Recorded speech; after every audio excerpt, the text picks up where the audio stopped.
ETF index mutual funds నేర్చుకుని stock మార్కెట్లో రాణించాలనుకుంటున్నారా? వెంటనే ఈ నెంబర్కి కాల్ చేయండి.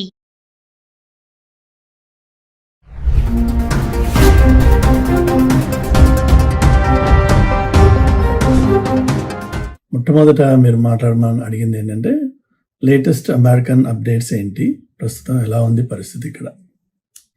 సో అమెరికన్ సిచ్యువేషన్ ప్రస్తుతం ఎంప్లాయ్మెంట్లో చూస్తే చాలా లే ఆఫ్స్ జరుగుతున్నాయి, hundreds of thousands across the board. So అది ఒకవైపు. రెండో వైపు వచ్చేసి అమెరికన్ సుప్రీం కోర్టులో టారిఫ్స్ ఓన్లీ ప్రెసిడెంట్ యూనిలాటరల్గా వేసేయచ్చా, because tariffs end of the day is a taxation అన్నది కాంగ్రెస్ పర్వ్యూలో వచ్చే ఒక అథారిటీ అది. So only Congress has the authorization or ability to pass any laws related to taxation. But tariff గురించి రకరకాలుగా చెప్పేవాళ్ళు దాన్ని అది ట్యాక్స్ అని ఒకటి అంటాడు, కాదని ఇంకొకటి అంటాడు. But end the day it indirectly taxes the American public. ప్రస్తుతం సుప్రీంకోర్టులో దాని హియరింగ్ అయిపోయింది. మోస్ట్ లైక్లీ అది రివర్స్ అవుతుంది. అంటే ప్రాబబ్లీ ఇంతకుముందు కలెక్ట్ చేసిన టారిఫ్స్ని రిఫండ్ ఇవ్వక్కర్లేదు, బికాజ్ ఇచ్చినట్టయితే అదో పెద్ద అవసరం వస్తే అదో పెద్ద మెస్ అవుతుంది. కాబట్టి దాన్ని ఉంచేసి going forward these tariff should be nullified and president should get Congress approval అని చెప్పి అడిగే అవకాశం ఉంది. ఒకవేళ అలా అని కాంగ్రెస్కి వెళ్ళినట్టయితే అది అక్కడ కాంగ్రెస్లో ఆ బిల్లు పాస్ కాదు. సో అది ప్రస్తుతం ఒక ఇండికేషన్. త్వరలో అది జడ్జిమెంట్ బయటకు వచ్చినట్టయితే దానివల్ల కొంత కేయాస్ ఉంటుంది, కొంత ఊరట ఉంటుంది, కొంత ఎకనామిక్ రిలీఫ్ ఉంటుంది, కొంత ఎకనామిక్ సర్టెనిటీ ఉంటుంది అనమాట. ప్రస్తుతం ఇక్కడ ఫెడరల్ బ్యాంక్ ఏదైతే ఇంట్రెస్ట్ రేట్స్ సెట్ చేస్తుందో ఈవెన్ దే ఆర్ అన్అవేర్. వాళ్ళకి కూడా ఏం అర్థం కావట్లేదు ఏం చేయాలి దీంతో. ఎందుకంటే ప్రస్తుతం ఉన్న గవర్నెన్స్ గవర్నమెంట్లో అగమ్య గోచరమైన పరిస్థితి అనమాట. I think by the end of these holidays come January కొంత స్టెబిలిటీ వచ్చే అవకాశం ఉంది. అలానే మెల్లిగా పవర్ ఈక్వేషన్స్ మారుతున్నాయి. కొత్తగా ఎక్కడైతే ఎలక్షన్స్ అవుతున్నాయో అన్ని చోట్ల కూడా డెమోక్రాట్స్ ఆయా సీట్స్ని స్వీప్ చేస్తున్నారు. అసలు అన్ఎక్స్పెక్టెడ్ ప్లేసెస్లో కూడా డెమోక్రాట్స్ విన్ అవుతున్నారు. దానివల్ల జరిగేది ఏంటి, రిపబ్లికన్స్ కొద్దిగా బ్యాక్ ఆఫ్ అయ్యే అవకాశాలు ఉన్నాయి. దాంతో కొద్దిగా ఈ ఎక్స్ట్రీమ్ స్టెప్స్ ఏవైతే ఉన్నాయో ఇమిగ్రేషన్లో కానీ లేక ఈ టాక్సేషన్లో కానీ ఇంటర్నేషనల్ రిలేషన్షిప్స్లో కానీ కొంత తేడా వస్తుంది త్వరలో. బట్ ఆ త్వరలో అంటే అర్థం నెక్స్ట్ ఇయర్ ఆఫ్టర్ జనవరి మోస్ట్ లైక్లీ. అయితే అవన్నీ దేశ కాలమాన పరిస్థితి అన్నట్టయితే మీ ప్రేక్షకులు వాళ్ళకి ఉన్న ఇంట్రెస్ట్ ఏంటి ఈ టాపిక్లో అని చూసినట్టయితే ఈ H1Bలు ఏమవుతున్నాయి, నెంబర్ 1. నెంబర్ 2, ఉద్యోగాలు ఉంటాయా పోతాయా. నెంబర్ 3, అమెరికాకు వచ్చి ఇంకా ఇక్కడ చదువుకోవాలా, చదువుకున్న తర్వాత ఉద్యోగం వస్తుందా. ఈ FPT తీసేశారు కదా, తీసేసినప్పుడు మరి దానివల్ల జరిగే ఎఫెక్ట్ ఏంటి అంటే కాలేజీలో మాస్టర్స్ కంప్లీట్ అవ్వగానే ఉద్యోగం రెడీగా ఉండాలి, లేదంటే వాళ్ళు వెళ్ళిపోవాలి ఇంటికి. సో ఈ ప్రగాఢమైన ప్రశ్నలు ఉన్నాయి. ఆన్ టాప్ ఆఫ్ ఇట్ రీసెంట్గా ఆటోమేటిక్ రెన్యువల్స్ ఫర్ EAD, అలా H1B, అట్లా కొన్ని కేటగిరీస్ ఏవైతే ఉన్నాయో ఆటోమేటిక్గా రెన్యూ అవుతూ ఉండేవి. ఆ ఆటోమేటిక్ రెన్యువల్స్ని తీసేశారు. దానికి కూడా కోర్టుకి వెళ్ళి ఫైట్ చేయడము అది జరుగుతుంది. కానీ ఆటోమేటిక్ రెన్యువల్స్ తీసేస్తే పరిస్థితి చాలా ఘోరంగా ఉంటుంది. ఎందుకంటే జనరల్గా ఇక్కడ ఏదైనా ఒక ఎంప్లాయ్మెంట్ ఆథరైజేషన్ మీద వర్క్ చేసేవాళ్ళు చాలామంది ఉంటారు, టెన్స్ ఆఫ్ థౌజండ్స్లో ఉంటారు. ఎవరెవరైతే గ్రీన్ కార్డ్ ప్రాసెస్ మొదలుపెట్టి దానికోసం వెయిట్ చేస్తున్నారో, లేక ఈ పెళ్ళిళ్ళ ద్వారా EADలు వచ్చిన వాళ్ళు ఉన్నారో, రకరకాల కేసెస్ ఉన్నాయి ఈ ఎంప్లాయ్మెంట్ ఆథరైజేషన్తో పనిచేసేవాళ్ళు. అలానే ఆటోమేటిక్గా H1 ఎక్స్టెన్షన్ అయ్యేవాళ్ళు కొంతమంది ఉన్నారు. ఎవరెవరికైతే గ్రీన్ కార్డ్ ప్రాసెస్ మొదలయ్యి I-130 అప్రూవల్ అయిపోయి ఆ తర్వాత 1 year దాటిన తర్వాత ఇంతకుముందు ఎక్స్టెన్షన్ ఆటోమేటిక్గా వచ్చేది. అట్లనే ఇంకొక రూల్ ఏముండేది అంటే ఈ ఎక్స్టెన్షన్ ఒకసారి అప్లికేషన్ ఫైల్ చేసిన తర్వాత నువ్వు కంటిన్యూ చేసేసుకో, నువ్వేమీ ఆపాల్సిన అవసరం లేదు, అది ఆటోమేటిక్గా వస్తుంది.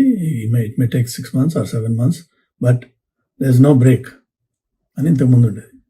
ఇప్పుడేమంటున్నారంటే ఎక్స్టెన్షన్ అఫీషియల్గా నీ చేతిలో లేకపోతే you have to stop working. So ఊహించండి, ఉద్యోగాల్లో ఉన్న వాళ్ళు ఈవెందో అన్ని కాగితాలు ఉండి అంత స్టేటస్ ఉన్నా వాళ్ళు they cannot be employed. Employers వాళ్ళకి పే చేయకూడదు అఫీషియల్గా. అండ్ ఏ పెద్ద ఎంప్లాయర్ కూడా అది రిస్క్ తీసుకుని వాళ్ళని పేరోల్లో ఉంచరు. ఎందుకంటే ఇక్కడ ఎంప్లాయ్మెంట్ వెరిఫికేషన్ జరిగిన తర్వాతనే అన్నీ అవుతాయి. సో ఈ పరిస్థితులు ఎవరెవరికైతే ఇంపాక్ట్ అవుతాయో వాళ్ళకి చాలా ఇబ్బందికరమైన పరిస్థితి ఇప్పుడు. సరే, ఇమిగ్రేషన్ రైట్స్ నడుస్తూనే ఉన్నాయి, అదొక చండాలమైన సిచ్యువేషన్. ఓవరాల్గా immigrants as a whole, Indians అనే కాదు, ఇమ్మిగ్రెంట్స్ ఎవరికి కూడా ఇది మంచి టైం కాదు. అది పాపం ముందు మన వాళ్ళందరూ ఏమనుకున్నారంటే ఈ కొత్త గవర్నమెంట్ రాకముందు హిస్పానిక్స్ కానీ మన ఇండియన్స్ కానీ మన వాళ్ళైతే పూజలను హోమాలు చేసి మరీ ఈయన కోసం వ్రతాలు పెట్టి పూజలు చేసి ఓట్లు వేశారు. అలానే హిస్పానిక్స్ కూడా అంతే చేశారు. యాక్చువల్గా వాళ్ళు ఈయన ఇమిగ్రేషన్ క్లీన్ చేస్తాడని చెప్పి చాలా చాలా చాలా ట్రస్ట్ చేశారు. కానీ జనరల్గా ఇది నేను 25 ఏళ్ళ నుంచి చూసిన, అప్పట్లో మేబీ కొత్తలో వచ్చినప్పుడు కొంతమందిని రిసీవ్ చేసుకోవడానికి వెళ్ళాను ఎయిర్పోర్ట్కి 2-3 సార్లు. అప్పుడు చూసేవాడిని అనమాట. ఆల్రెడీ ఇక్కడికి వచ్చి సెటిల్ అయిపోయిన వాళ్ళు ఎవరైతే ఉంటారో వారు ఇక్కడ మేబీ 2 or 3 years ఉన్నవాళ్ళు ఉన్నారు. కొత్తవాడు రాగానే ఒక రకమైన ఈర్ష్య, ఒక రకమైన చిన్న చూపు, అరే వీడు కూడా వచ్చేసాడు రా, అది అంటే లోపల ఉక్రోషం ఉంటుందేమో మరి న్యాచురల్గానే అందరికీ. అది మన వాళ్ళు చూపించేవాళ్ళు ప్రాబబ్లీ మొన్న ఎలక్షన్ ముందు కనిపించింది ఏంటంటే హిస్పానిక్స్ కూడా అదే చూపిస్తారని చెప్పి. ఎందుకంటే వాడు వెనిజువలన్స్ ఆర్ క్యూబన్స్ ఫర్ ట్రంప్ అని చెప్పి, ఇంకొకడు ఫర్ ట్రంప్ అని, హిస్పానిక్స్ ఫర్ ట్రంప్ అని, ఇట్లా ఈవెన్ దో వాళ్ళ మెజారిటీ ఇమిగ్రేషన్ ఇలీగల్ ఇమిగ్రెంట్స్ ఎవరైతే ఉన్నారో ఆ కమ్యూనిటీస్ నుంచి వస్తారు. అయినా వాళ్ళు ఈ పాలసీస్కి ఓట్ చేశారు. Come the new government, now they are realising, అరే దెబ్బ కొట్టేసిందిరా, మంచివాడు చెడువాడు అనే ప్రసక్తి లేకుండా, పిల్ల పాప అనే ప్రసక్తి లేకుండా జనాలను తీసి పారేస్తున్నారు. సో అది మన వాళ్ళు కూడా అదే కోరుకున్నారు. అదే కోరుకుని పూజలు చేసి, జపాలు చేసి, హోమాలు చేసి, గుళ్ళు కట్టి కొత్త గవర్నమెంట్ కోసం మన వాళ్ళు పరితపించారు.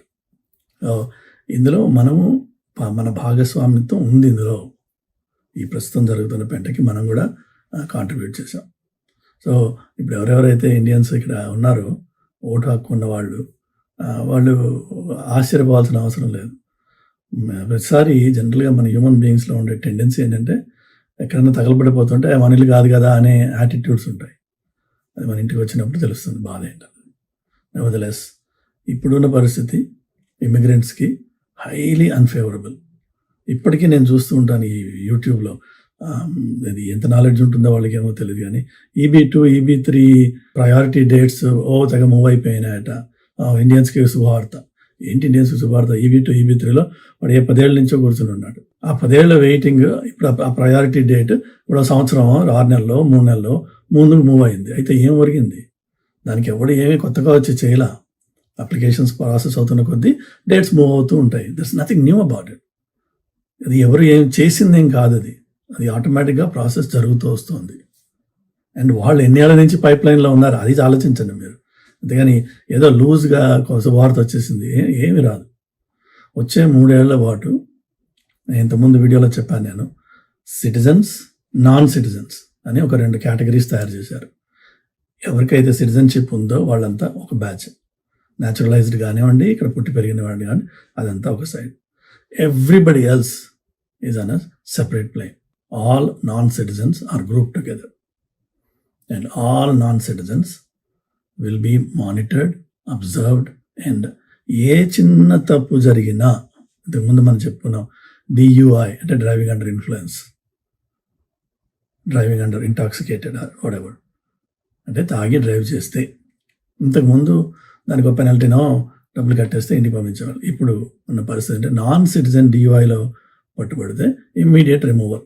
సో వాళ్ళు చూసేది ఏంటంటే ఏ చిన్న అవకాశం దొరికినా ఈ నాన్ సిటిజన్ని తీసేయాలి.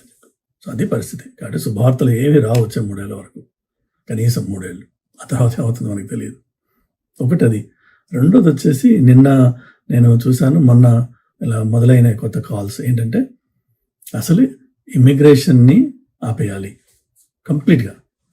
H1B ప్రోగ్రామ్ని రీహాల్ చేయాలి, ఓవరాల్ చేయాలి, బికాజ్ ఇందులో చాలా ఫ్రాడ్ ఉంది, కానీ దీన్ని ఆపేయాలి అనే కాల్స్ కాంగ్రెస్లో మొదలైనాయి. మోస్ట్ లైక్లీ అది పాస్ అవుతుంది త్వరలో. అయిన తర్వాత వాళ్ళు they are talking different proposals. ఏంటంటే ఓన్లీ 10,000 పీపుల్ మెడికల్ ప్రొఫెషనల్స్ని మాత్రమే తీసుకోవాలి. ఈ మిగిలిన H1 ఏదైతే టెక్నికల్ స్కిల్స్ ఉన్న ఐటీ రిసోర్సెస్ ఎవరైతే ఉన్నారో వాళ్ళని తీసుకోవాల్సిన అవసరం లేదు, because there is too much fraud అని అందరూ గుర్తించారు. అలానే ఒక స్టేట్లో ఆల్రెడీ రైడ్స్ జరిగినాయి, అరెస్టులు జరిగినాయి. ఆ ట్రెండ్ కంటిన్యూ అవుతుంది. కాబట్టి ప్రస్తుతం పరిస్థితి ఇమ్మిగ్రెంట్స్కి, ఇమిగ్రేషన్కి, ఇండియన్స్కి మంచిది కాదు. ఇక్కడ ఉన్నవాళ్ళు ఎవరైతే నాన్ సిటిజన్స్ ఉన్నారో దయచేసి చాలా జాగ్రత్తగా ఉండండి. ప్రతి నిమిషం కూడా బయటికి వెళ్ళినప్పుడు కానీ, ఇంట్లో ఉన్నప్పుడు కానీ, జాబ్ చేస్తున్నప్పుడు కానీ మీ మీద ఒక 10 కెమెరాస్ ఫోకస్ అయితే ఎలా మనం బిహేవ్ చేస్తామో ఆ విధంగా మన నడవడిక ఉండాలి. You are being monitored and observed through a microscope. మన ప్రతి మాట, ప్రతి కదలిక చూడబడుతోంది. కాబట్టి మనం ఆ టైంలో ఎలా ఉంటాం అన్నది ఒకసారి ఊహించుకొని conduct your self based on those parameters.